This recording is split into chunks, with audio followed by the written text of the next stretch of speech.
Hello guys, आप सभी का स्वागत है मेरे चैनल वैभव फाइनेंशियल्स पे। तो आज हम अपने फंडामेंटल एनालिसिस सीरीज़ को आगे बढ़ाते हुए सीखेंगे कि हम किस तरीके से मैनेजमेंट और लीडरशिप को एनालाइज करें, क्योंकि ये बहुत ही एक इम्पॉर्टेंट टॉपिक है। तो इसको भी सीखना बहुत ज़्यादा ज़रूरी है अगर आप किसी भी कंपनी में फंडामेंटल एनालिसिस कर रहे हो तो चलिए देख लेते हैं कि इस वीडियो में हम क्या क्या टॉपिक को कवर करने वाले हैं। तो सबसे पहले तो एक इंट्रोडक्शन पार्ट होगा जिसमें हम जानेंगे कि हमें क्यों करना चाहिए, एक बेसिक ओवरव्यू जानेंगे कि मैनेजमेंट और लीडरशिप का एनालिसिस क्यों करना चाहिए, कैसे करना चाहिए, क्या इंपॉर्टेंस है। एक छोटा सा इंट्रो रहेगा।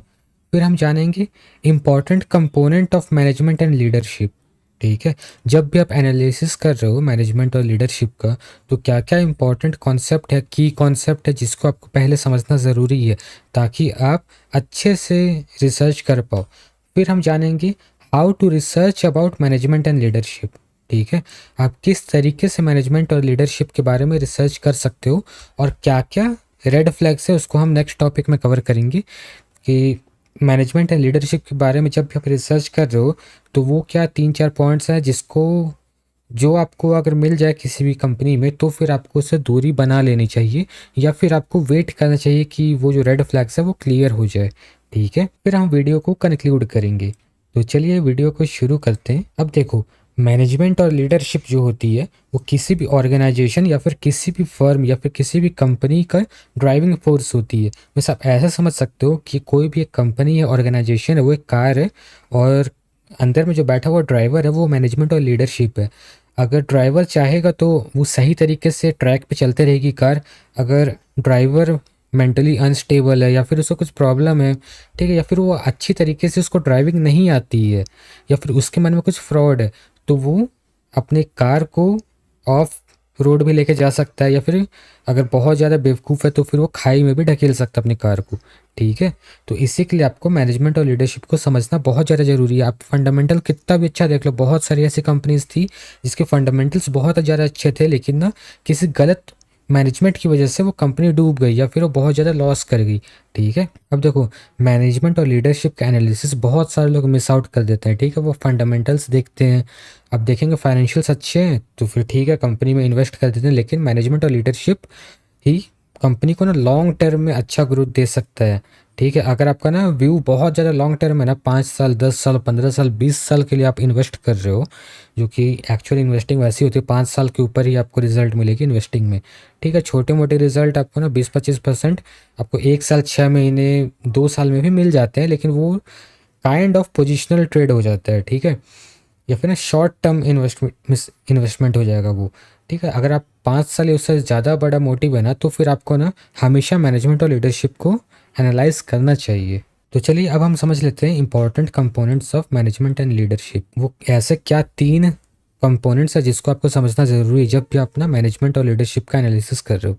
तो सबसे पहला जो कंपोनेंट है वो है एग्जीक्यूटिव एक्सपीरियंस। ठीक है, कंपनी में जो भी डायरेक्टर है, ठीक है, बोर्ड ऑफ डायरेक्टर में जो ही बैठा हुआ है, सीईओ है, सीएफओ है, कोई भी हो, जो मैनेजमेंट है, ठीक है, आपको ना उसका ट्रैक रिकॉर्ड पता होना चाहिए कि वो किस कंपनी में पहले काम करता था, खासकर सीईओ, क्योंकि वही करता था एक तरीके से होता है कंपनी का। ठीक है, अब देखो, सीईओ ही डिसाइड करेगा कि क्या चीज़ किस तरीके से होगा।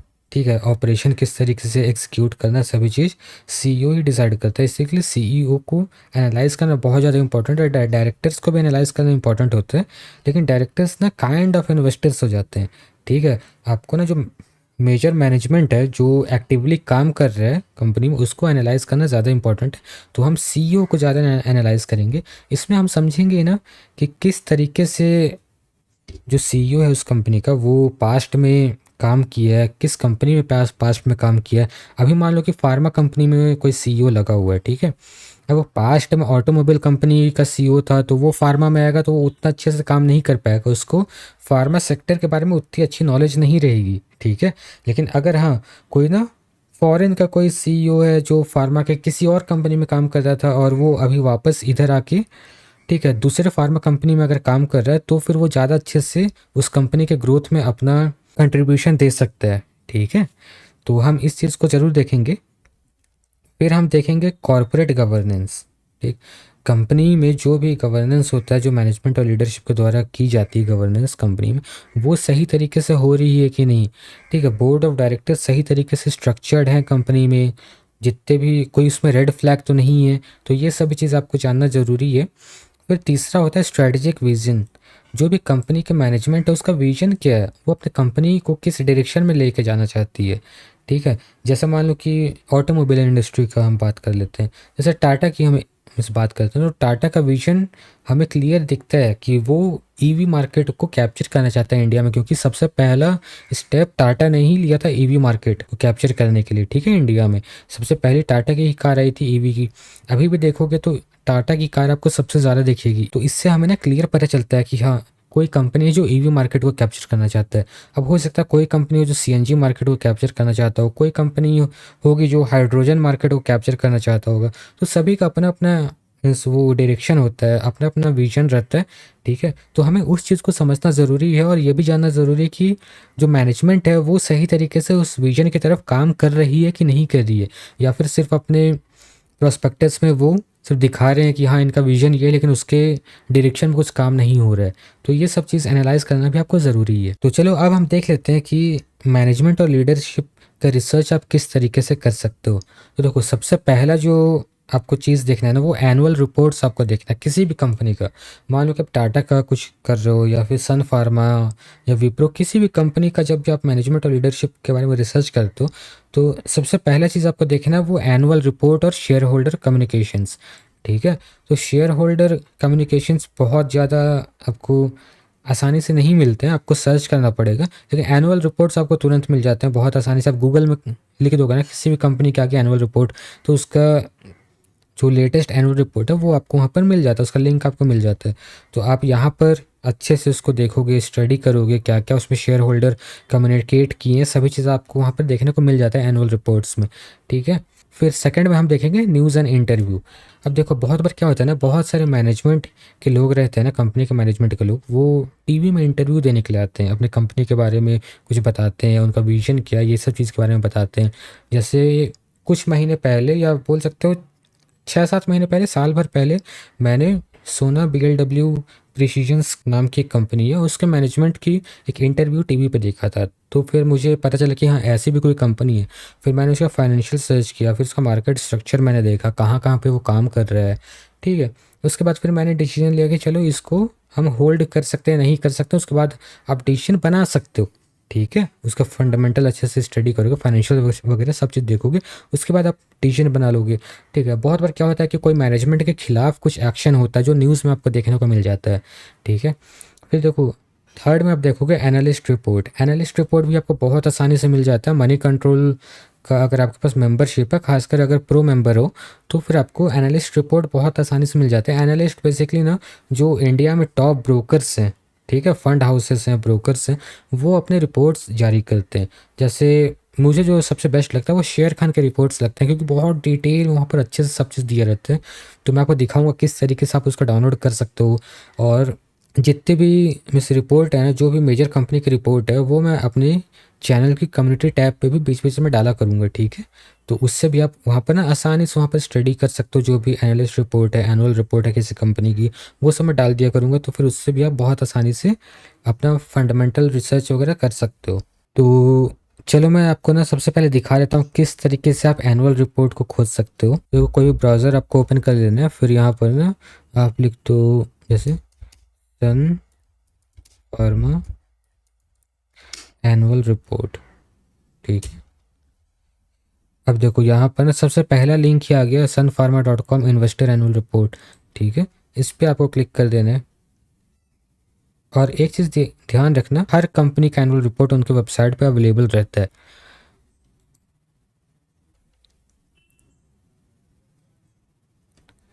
अभी देखो यहाँ पर एक PDF ओपन हो रहा है, साइज़ में बहुत ज़्यादा बड़ा है ऐसा लग रहा है। अभी देखो यहाँ पर ना हमारा PDF ओपन हो चुका है, Sun Pharma Industries Limited annual report 2022-23, मतलब लेटेस्ट रिपोर्ट है। 308 पेज का एनुअल रिपोर्ट है। आप इसमें ना सभी चीज़ पढ़ सकते हो। देखो यहाँ पर इंडेक्स में दिया हुआ है की performance indicator, 10 year financial highlights वगैरह सब चीज़, leadership team, board of directors, managing directors message.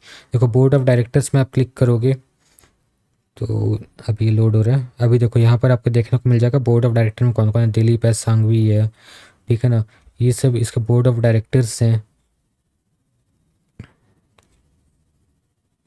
फिर उसके बाद फिर देखो लीडरशिप टीम देखोगे तो सीईओ कौन है, अभय गांधी है, नॉर्थ अमेरिका। फिर देखो डॉक्टर सपना पुरोहित, ठीक है, ये सीनियर वाइस प्रेसिडेंट हैं। उसके बाद फिर ना आप इनके बारे में सर्च कर सकते हो। जैसे मान लो कि सीईओ आपने यहाँ पर पता लगाया, ठीक है, उदय बलदोटा ऐसा करके कुछ नाम है, प्रोनाउंसिएशन गलत हो सकता है, तो आप इनके बारे में सर्च कर सकते हो। जैसे कि मान लो कि मैं यहाँ पर इसके बारे में सर्च करना चाहता हूँ, तो मुझे कुछ नहीं करना, मुझे बस इसका नाम सर्च कर देना है और मेरे को न्यूज़ में चले जाना है, ठीक है। आपको ज़्यादा कुछ नहीं करना है, न्यूज़ में आपको चले जाना है, देखना है कि इसके बारे में कुछ रेड फ्लैग तो नहीं है, पास्ट में इसने कुछ दिक्कत तो नहीं की है, ठीक है। तो ये सब चीज़ आपको एक बार सर्च कर लेना है, उसको न्यूज़ वगैरह आप पढ़ सकते हो उसके बारे में। कुछ भी आप नेगेटिव चीज़ रहेगा ना वो आपको पता चल जाएगा, सीधा साफ साफ आपको न्यूज़ सेक्शन में मिल जाता है। फिर तो इस तरीके से आप एनुअल रिपोर्ट वगैरह यहाँ पर पढ़ सकते हो। उसके बाद फिर मैं आपको दिखा देता हूँ किस तरीके से आप एनालिस्ट रिपोर्ट निकाल सकते हो। जैसे कि हम सन फार्मा सर्च कर लेते हैं। अभी देखो यहाँ पर सन फार्मा का पेज ओपन हो चुका है, ठीक है। आपको थोड़ा सा नीचे चले आना है। देखो फिर यहाँ पर ना आपको एक रिसर्च का ऑप्शन मिलता है, रिसर्च पे आपको क्लिक करना है, तो ऑटोमेटिकली आपको ना ब्रोकर रिसर्च पे लेकर जाएगा। ये एनालिस्ट रिपोर्ट ही रहती है ये। तो यहाँ पर देखो शेर खान का ना 29 मई का एक रिपोर्ट है और एक ना 3 अगस्त का है, ठीक है। तो आप इस पर डिसाइड कर सकते हो आपको कौन सा चाहिए, ठीक है। मेरे को मेरे को ना शेर खान का रिपोर्ट ज़्यादा बेटर लगता है, क्योंकि बहुत अच्छे से यहाँ पर डिटेल में सभी चीज़ दी रहती है। तो यहाँ पर आप देख सकते हो बहुत ही अच्छे से सब चीज़ डिटेल में दी हुई है। जैसे डिसेंट Q1, ठीक है, इसके बारे में आपको सभी चीज़ यहाँ पर दी हुई है। की पॉजिटिव्स, की नेगेटिव्स, मैनेजमेंट कमेंट्री वगैरह सब चीज़ आपको यहाँ पर देखने को मिल जाएगी। फिर शेर खान का क्या कॉल है ये भी यहाँ पर दी रहती है। फिर रिस्क यहाँ पर दी रहती है, ठीक है। फिर देखो सेल्स वगैरह ये सब का मिस वो रहता है, ठीक है। बहुत बार फोरकास्ट भी करते हैं, सभी एनालिस्ट रिपोर्ट में आपको फोरकास्ट मिल जाएगा कि 2023 में कितना करने वाला, 24 में, 25 में, ठीक है। उसके आसपास ही जनरली मिस रहता है, अगर सब चीज़ सही रहा तो उसके आसपास रहता है। फिर देखो यहाँ पर स्ट्रॉन्ग Q1, देखो यहाँ पर out performed on an adjusted net income basis, ठीक है। फिर इसके बारे में आप डिटेल में पढ़ सकते हो क्या क्या चीज़ यहाँ पर है, ठीक। कॉन्फ्रेंस कॉल हाईलाइट्स यहाँ पर आप देख सकते हो, ठीक। तो आपको डिटेल में यहाँ पर सभी चीज़ देखने को मिल जाती है एनालिस्ट रिपोर्ट में, ठीक है। ये जो कौन कौन से टॉप शेयर होल्डर्स वगैरह ये सभी चीज़ आपको देखने को मिल जाएगा, एडिशनल डेटा वगैरह सब चीज़ आपको देखने को मिल जाएगा मैनेजमेंट के बारे में। फिर देखो अंडरस्टैंडिंग द शेर खान 3R मैट्रिक्स, ये 3R इसमें यहाँ पर शेर खान ने अपना एक फंडामेंटल रिसर्च के लिए बिल्ड किया है कॉन्सेप्ट। तो यहाँ पर देखो right sector, right quality, right valuation.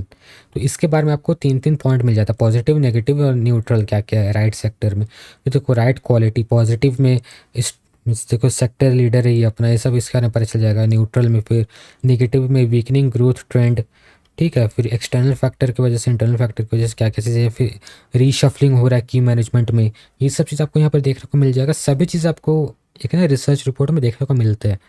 फिर देखो राइट वैल्यूएशन, ठीक है। तो इसमें आपको देखने को मिल जाएगा पॉजिटिव, नेगेटिव्स। तो इससे भी आपको बहुत सारा चीज़ देखने को मिल जाएगा। और ना 2-3 रिपोर्ट का पढ़ लिया करो। जैसे कि मान लो मोतीलाल ओसवाल है, ठीक। आपको अगर इसकी रिपोर्ट समझ में आती है ज़्यादा अच्छे से तो आप इसकी रिपोर्ट पढ़ लो, ठीक है। मोटा मोटी सब वही रहेगा। देखो यहाँ पर ये फोरकास्ट किया हुआ है 2024, ठीक है। तो ये चीज़ आपको यहाँ पर देखने को मिलता है। बहुत आसानी से आप ये सब चीज़ों के बारे में सर्च कर सकते हो, इसमें बहुत ज़्यादा दिक्कत आपको होने नहीं वाली है। तो एक बार मैं आपको न्यूज़ और इंटरव्यू भी सर्च करके दिखा देता हूँ। जैसे सन फार्मा को सर्च करना है, कुछ नहीं करना, आपको ना न्यूज़ सेक्शन में चले जाना है नाम सर्च करके। फिर आपको यहाँ पर न्यूज़ मिल जाती है, कुछ नेगेटिव न्यूज़ रहेगी, कुछ पॉजिटिव न्यूज़ रहेगी, न्यूट्रल न्यूज़ रहेगी।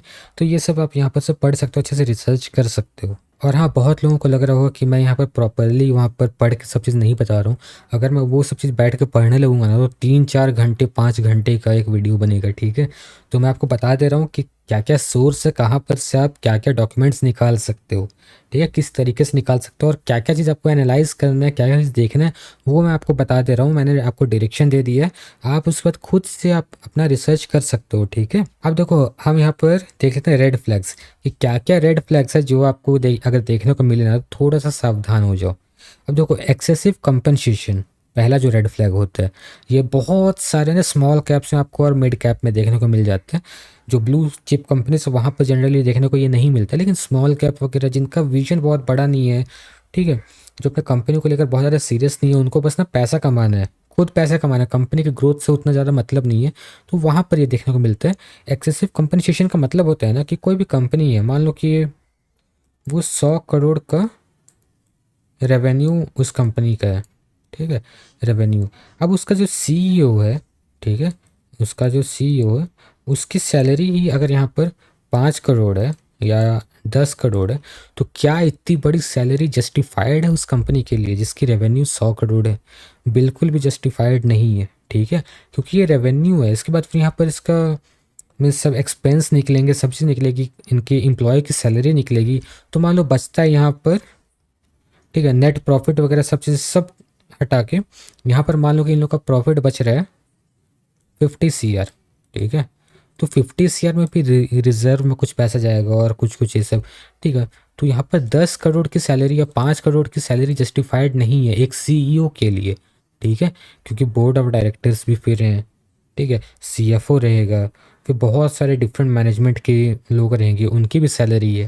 तो यहाँ पर सिर्फ एक सीईओ की सैलरी जस्टिफाइड नहीं है। तो अगर आपको इस टाइप की जानकारी कहीं से मिलती है कि हाँ इसकी मैनेजमेंट की सैलरी बहुत ज़्यादा है, तो वो आपको यहाँ पर ना एक रेड फ्लैग की तरह देखना चाहिए, ठीक है।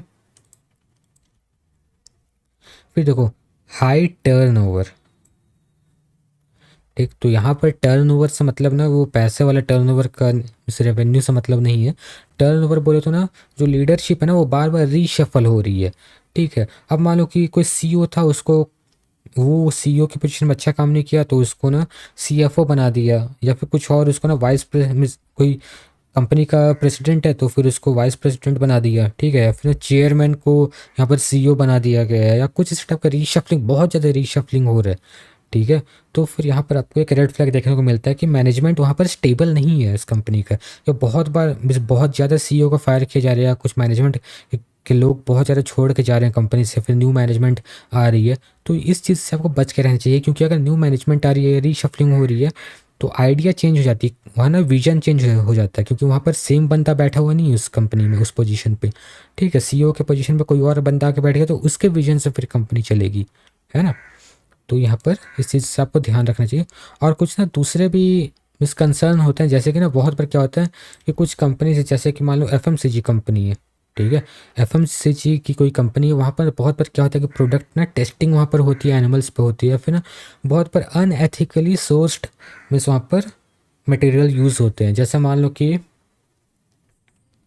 प्रोटीन पाउडर्स की हम बात करें, तो हार्वर्ड यूनिवर्सिटी की एक रिपोर्ट आई है, उसको आप एक बार ना जाके अच्छे से पढ़ना। वहाँ पर ना 150 से ज़्यादा कंपनीज के ऊपर वहाँ पर रिसर्च किया गया था, जिसमें ना बहुत सारे हैवी मेटल्स से पाए गए थे, जिसमें सबसे प्योरेस्ट फॉर्म वे प्रोटीन था, लेकिन उसमें भी बहुत सारे कंपनी में मिलावट थी।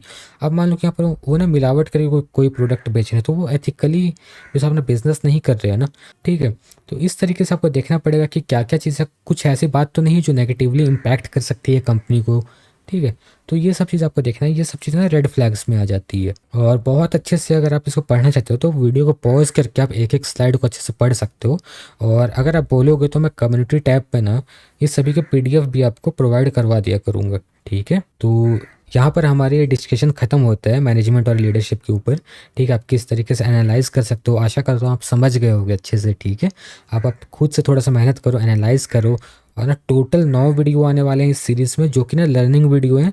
फिर 10th वीडियो से केस स्टडीज़ आएंगे, जिसमें ना मैं कुछ कुछ कंपनी को पिक करूँगा। मैं वहाँ पर ना कम्युनिटी टैब पे पोल कर लिया करूँगा कि किस कंपनी के ऊपर मेरे को रिसर्च करना है, ठीक, उसके ऊपर फिर मैं वीडियो बनाया करूँगा, ठीक है। तो एक एक कंपनी का ना वीकली एक कंपनी का हम रिसर्च वहाँ पर कर सकते हैं, ठीक है। आप कंपनी का नाम बताओगे या फिर कमेंट पे आप लिख सकते हो, जिसमें सबसे ज़्यादा कमेंट आएगी जिस कंपनी के बारे में, उसके बारे में हम 10th वीडियो से एनालिसिस करेंगे। ठीक है।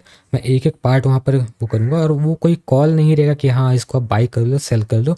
वो बेसिकली एक रिसर्च रिपोर्ट आप समझ लो कि हम साथ में बैठ कर रिसर्च कर रहे हैं। ठीक है। तो आशा करता हूँ आपको ये वीडियो पसंद आया होगा। अगर आपको ये वीडियो पसंद है तो प्लीज़ वीडियो को लाइक करो, चैनल को सब्सक्राइब करो, कंटेंट जितना हो सके उतना ज़्यादा शेयर करो और अच्छे से ट्रेड करो। अपना ख्याल रखो। Good bye.